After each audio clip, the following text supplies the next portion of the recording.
In the headlines, President Muhammadu Buhari says military will wipe out terrorists off the face of the earth. More than 7,000 observers to monitor Osun governorship election. Fuel queues in Abuja disappear as Major Oil Marketers Association of Nigeria sell litre at 185 naira. And on the foreign scene, Sri Lanka members of parliament to elect new president after Gotabaya Rajapaksa officially resigns. Hello and welcome to Trust TV News Update. I am Ibrahim Yusuf.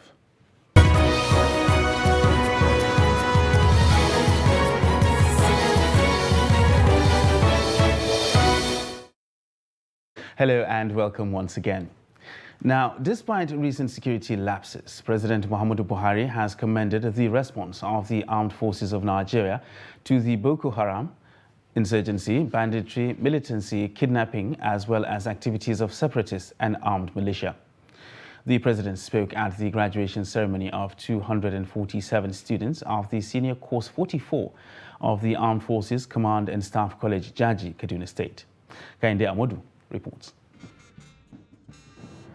Terrorist attacks bearing the hallmark of national and trans-border insurgents have increased in frequency in the last few months.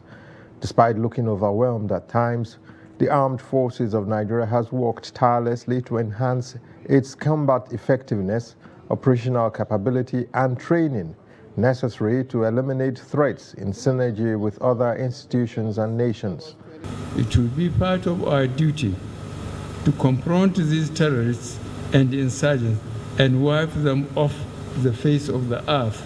The president is resolved that his government will continue to provide the needed support required to wipe out terrorists and insurgents, but he stresses that combating prevalent security threats effectively demands that African countries must continue to work together at all levels. To this end, the ongoing collaboration of the Armed Forces of Nigeria, Cameroon, Niger Republic, and Chad in a multinational operation to combat the Boko Haram insurgency in the Lake Chad region has been productive and particularly commendable and successful. Commandant of the college, Air Vice Marshal Olurotimi Tuashe, explained that students from the college have been sufficiently trained and equipped to cope with most challenges in their career, with the staff and leadership skills acquired in the college. The college has laid a solid professional foundation for you to make timely and informed decisions. We also prepared you to fulfill all types of appointments in your grade. 111 Army officers, 69 naval officers, 42 Air Force officers, 10 students from paramilitary organizations and ministries, departments and agencies, as well as 15 international students completed the 48-week intensive training. Kainde Amodu, Trust TV News.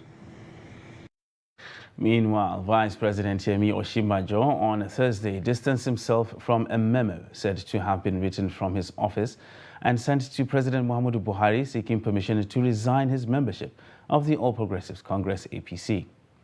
The memo, dated 24th June 2022, listed among others family pressure, his continuous participation in active and partisan politics, and membership of the APC as the reasons for his decision. However, the Senior Special Assistant on Media and Publicity, Office of the Vice President, Mr. Laolu Akande, when asked to confirm the authenticity of the said memo, described it as fake. According to him, the language of the author of the memo is not that of Vice President Osibanjo, saying that his boss would not write a memo so full of errors. Borno State Attorney General and Commissioner of Justice Kakalawan has been elected as the candidate of the All Progressives Congress APC for Borno Central Senatorial District to replace Senator Kashim Shettima, who has been nominated as vice presidential candidate of the party. Lawan was elected unopposed at the party secretariat on Thursday in Maiduguri by the APC delegates from the 8 local governments that make up Borno Central Senatorial District. Chairman of the APC Electoral Primary Election Committee, Maigare Amadou, declared Lawan as the APC candidate for Borno Central, having scored 459 out of the 480 accredited votes. In his remark, Borno State Governor Babagana Zulum said Lawan was chosen due to his pedigree, integrity, personality, and above all his loyalty to the party and the administration. Inshallah, if elected into the late chambers as a trained lawyer, I will assure nothing less than qualitative representation. We are going to be rooted loyal to the system, and we are going to put in our best to ensure that Borno gets its own share from the national cake. Not only that, go back to your respective wards and constituencies, mobilize people to register in the ongoing voter registration exercise, and let us compete with states like Kano and Kaduna in the 2023 election vote-wise. Nobody has contested this election. We met extensive consultations within the hierarchy of the political party. We decided among ourselves, and we decided to reward Honorable Kakashew.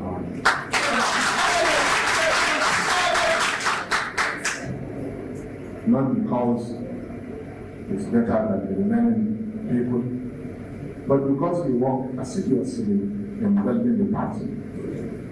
And because we have never held any political position. The capacity of Kakashew Lawan, his humility, his pedigree, above all, his personality and integrity were never in doubt.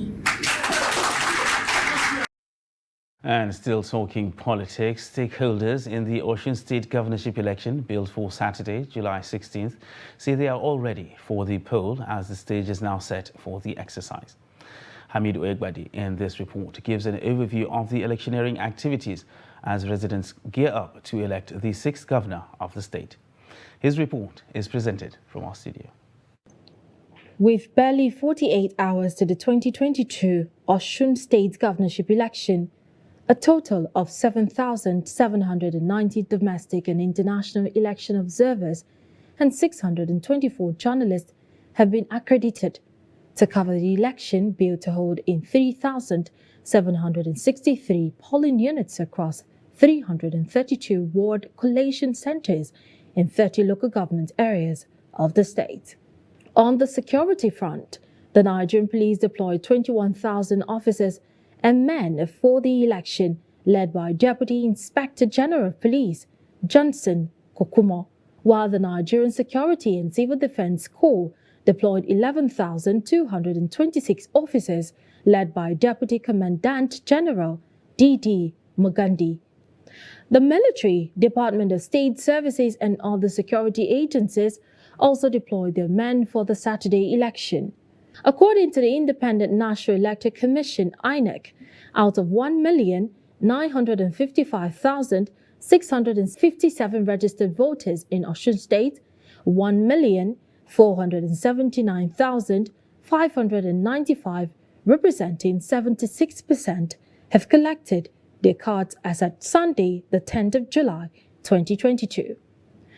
There are 15 candidates representing 15 political parties. The candidate of the All Progressives Congress, Adigboyega Oyetola, who is the incumbent governor, and the candidate of the People's Democratic Party, Ademola Adeleke, are the most popular. Both of them are confident of victory in the election. I want to enjoy our people to please ensure that the election that is coming up is peaceful. We should not engage in any violence. Election is not a do or die affair. So our state is known for peace. I want the peace to be maintained. And I believe by the grace of Almighty Allah that I'll be elected come 16th of July. PDP, we don't want no fight. We don't want no violence. We just want free and fair election. We don't want what happened in 2018 to repeat itself.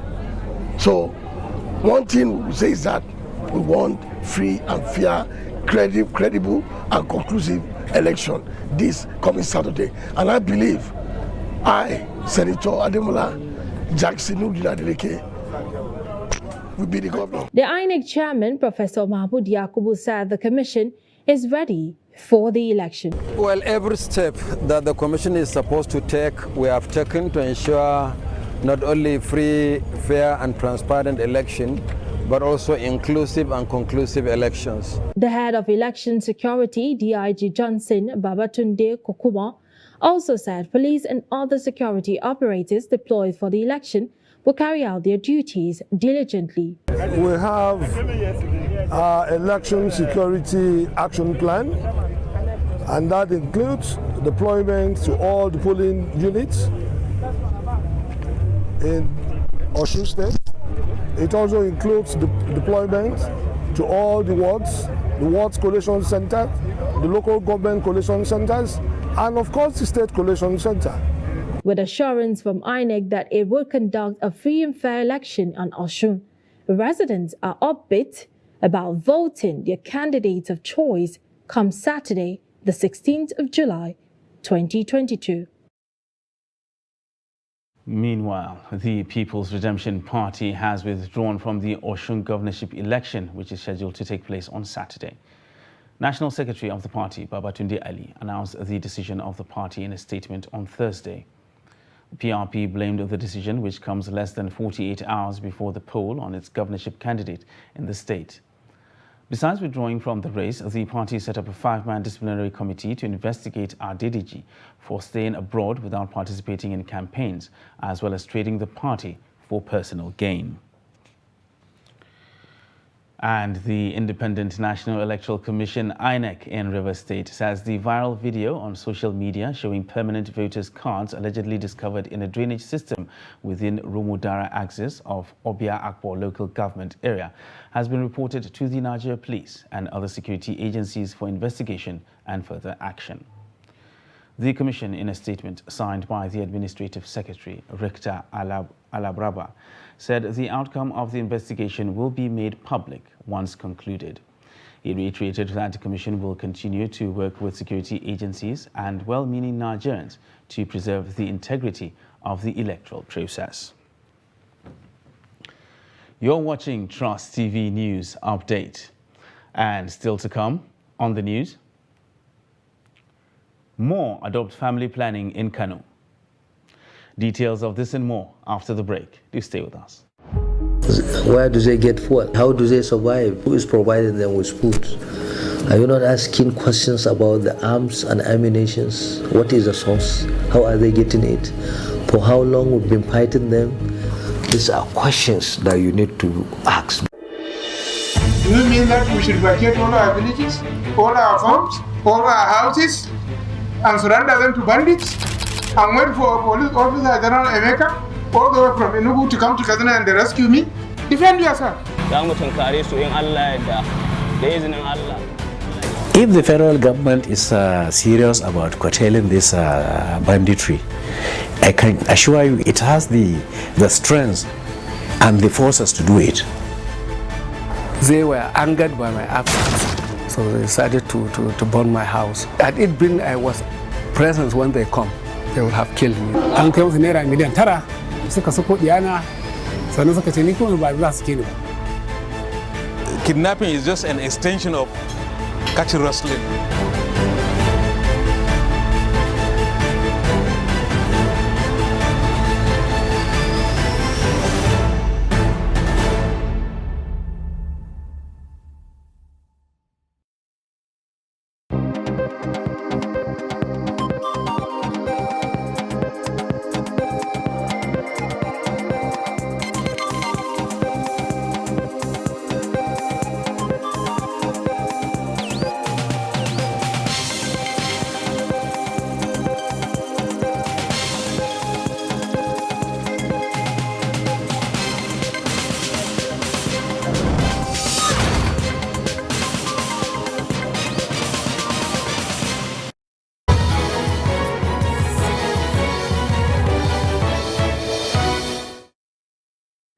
Welcome back, and thanks for staying with us on Trust TV News Update.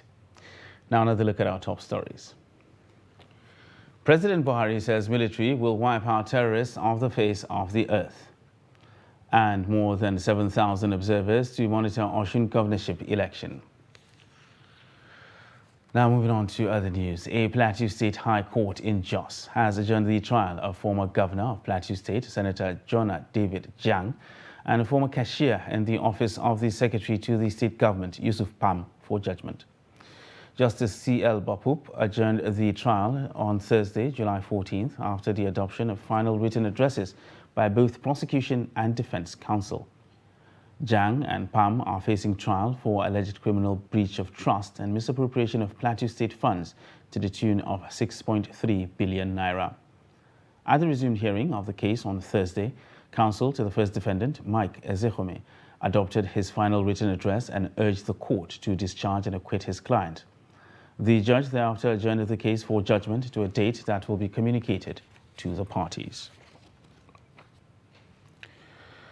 Meanwhile, an Ikeja Special Offences Court has convicted and sentenced Nollywood actor Olariwaju Omiyinka James, also known as Baba Ijesha, to 16 years imprisonment for sexually assaulting a 14-year-old minor. Justice Oluwatoyin Taiwo, in a 2-hour judgment on Thursday, convicted James of indecent treatment of a child, sexual assault and attempted sexual assault. Baba Ijesha was pronounced guilty of counts 2, 3, 4 and 5, while the prosecution could not prove the offences on count 1 and 6. Taiwo therefore discharged and acquitted him of count 1 and count 6, which was sexual assaults by penetration and attempted sexual assaults by penetration. He was, however, found guilty of indecent treatment of a child and sexual assault, which is contrary to Section 135 of Lagos State Criminal Law 2015. Kano State government says it is recording a 1.4% increase in the use of family planning methods annually. At a Phase 3 survey dissemination on family planning, health authorities say from January 2022, 41% of women who are not using family planning are now adopting the methods. Idris Jibril, who was at the workshop, now reports. Organized by the Performance Monitoring for Action, this survey dissemination workshop is to present the findings of a 3-panel survey, the overall key findings of which shows that among women 25 to 49 years old, 41% were now users, while 8% and 5% of women 20 to 24 and 15 to 19 years old respectively are now using family planning methods. We discovered 36% of women using family planning in Kano have discussed and agreed with their spouses that they should use family planning. Well, we asked them, were you coerced by your spouse that you must get pregnant? Only 1% said yes, while 99%, overwhelming majority said they were not coerced. Women who were not using a method of family planning declined from 78% in Phase 1 to 72%. However, in terms of using family planning, it's increased from 9% in Phase 1 to 18% in Phase 3. According to Kano State Ministry of Health, although Kano State has not been doing well on areas of family planning in recent times, but the key findings of the survey shows that government is recording significant improvement. As part of the national surveys, Alphonse Kano was only 0.5% in terms of the modern contraceptive development. However, Kano is above 5. Is around 10% at the moment, which is a significant improvement in what was previously reported. While having a core family planning purpose, the data collection platform can be used for data collection that informs other health strategies. So it's not only about the family planning. We've done something on COVID, and the experience we gather has really been helping and inform other health strategies. While there seems to be an improvement in adopting family planning methods in Kano State, but these experts believe that there are many lapses to cover. Idris Jibrin, Trust TV News, Kano. And in business news, the fuel scarcity situation in the Federal Capital Territory has gradually begun to subside, with motorists saying they are now experiencing fewer queues at fueling stations. Since the weekend. But the latest development comes with a pump price hike at stations owned by members of Major Oil Marketers Association of Nigeria, MOMAN, who have shunned the 165 naira per litre official rate. While some other stations still do not have petrol, some major stations dispensing the product have adjusted their price boards to 185 naira per litre for petrol, with diesel selling at 850 naira per litre. Trust TV's Aisha Saliu reports that motorists prefer the new development to the initial long queues. Fueling stations within the city centre in the Federal Capital Territory have experienced long queues due to scarcity of products and, in some cases, outright closure. In some stations, there have been skeletal services for weeks and even months, as no end was in sight. However, normalcy is gradually being restored as many now have the product, with little or no queues made possible by an unofficial 20 naira price increase to 1 litre, raising the price from the initial 165 naira to 185 naira. This increase has gone unchecked by the petroleum regulatory bodies. Like my side, they are selling 220 per litre, and people are angry. Now, to get it now is not easy. To get it, if you see some of the fuel stations are locked, not that they don't have the fuel, they have it, but because of they want to hide the price, they want to make it above. Today, the fuel price keep on increasing gallopingly. You can wake up with the next price is increasing by 20 naira. The next time you wake up by whatever the marketers wants it to be. And the government seems not to have any control over this the oil price. So I feel this has brought an untold hardship upon Nigerians, upon the workers, upon everybody. You cannot use generator again. Some motorists at the station said rather than the long queues and scarcity, they are comfortable buying at the new rate as it saves the many man-hours lost while looking for petrol. For me, I don't, for my own, it didn't affect me more because it is what I'm praying for, that it's better for them to increase the price for me to see the fuel and buy than for me to be using my working hour to queue in the filling station. Like before I just came to buy the fuel, I just cooked something from Jabe to Zone 1. And I told the person that the increment of the fuel price I increased, that I will also increase my own price of money. So what I used to collect it before, I have to still add a little thing there for me to meet up with the fuel price. Major Oil Marketers Association of Nigeria noted that the regulated 165 naira price is no longer realistic as cost of transporting petrol from the coastal area has risen by 300%.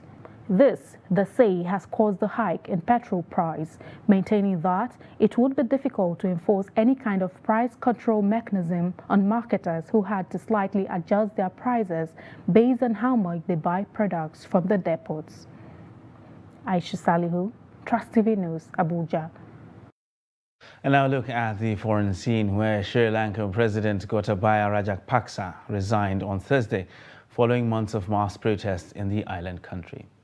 Rajapaksa, who was expected to resign on Wednesday, had fled the country first to the Maldives and then to Singapore, from where he sent in his resignation letter via email to the Parliament's Speaker. According to BBC, the Speaker will complete legal processes and announce the resignation officially on Friday. Rajapaksa fled the country before resigning, allegedly over fears that he might be arrested. BBC footage from Colombo, the country's capital, showed protesters celebrating Rajapaksa's resignation.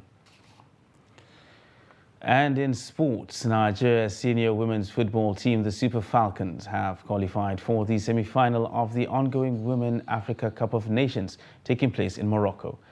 The Falcons defeated the indomitable Lionesses of Cameroon 1-0, courtesy of a header from Rashidat Ajibade in the 56th minute, to also qualify for the 2023 FIFA Women's World Cup to be hosted by Australia and New Zealand. Nigeria will face host nation Morocco in the semi-finals. And that wraps up Trust TV News Update for this hour. For more news, you can subscribe and follow us across all our social media platforms.